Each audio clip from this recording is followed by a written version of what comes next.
Hello, my name is Nadia Putri Azzahra with name 2222011. I'm from Etukos 2022 and today I'm going to tell you about narrative text. Definition: narrative text is a type of text that tells a story or describes a sequence of events. Kinds of narrative text. First, fairy tales.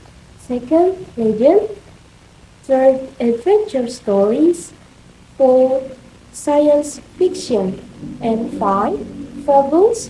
And the last number, horror stories. Structure. First, orientation. It is the opening part of a narrative text story.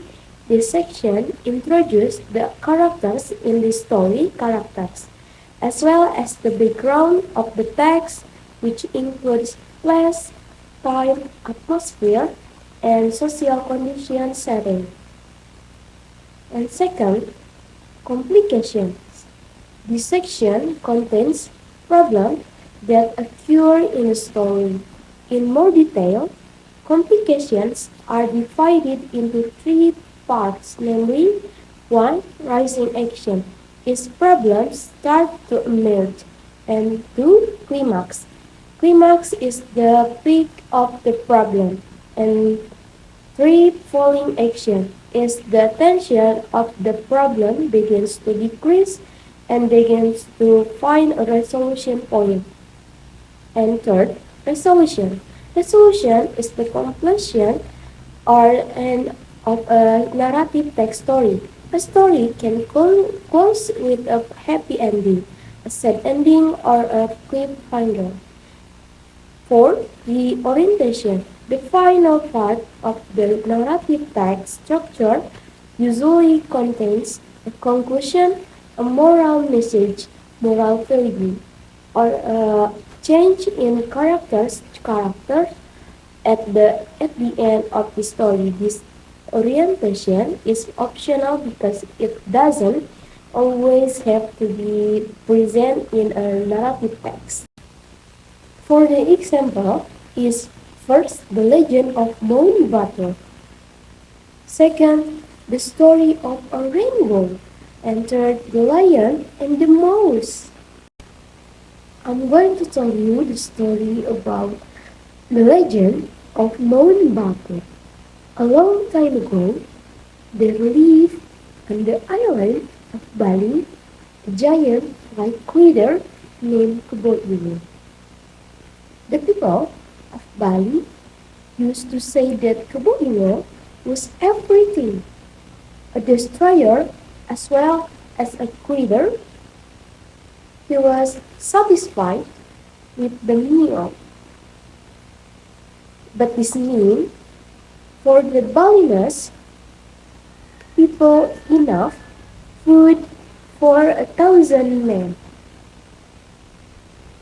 Difficulties arose when for the first time the barns were almost empty and the new harvest was still a long way off. This made Keboiwo wild with great anger. In his hunger, he destroyed all of the houses and even the temples. It made the Balinese turn to rage. So they come together in steps to oppose this powerful giant by using his stupidity. They ask Keboiwo to build them a very deep well and rebuild all the houses and temples he had destroyed. After that, fed Keboiwo, he began to dig hole. One day, he had eaten too much. He fell asleep in the hole. The oldest man in the village gave a sign, and the villagers began to throw the limestone they had collected before into the hole. The limestone made the water inside the hole boiling. Kebo Iwo was buried away. Then the water in the well rose higher and higher until it reached a place. It overflowed and formed like butter. The mound of earth dug from the well by Kebo Iwo is known as Mount Butter. That's all from me. Thank you for your attention and wassalamualaikum warahmatullahi wabarakatuh.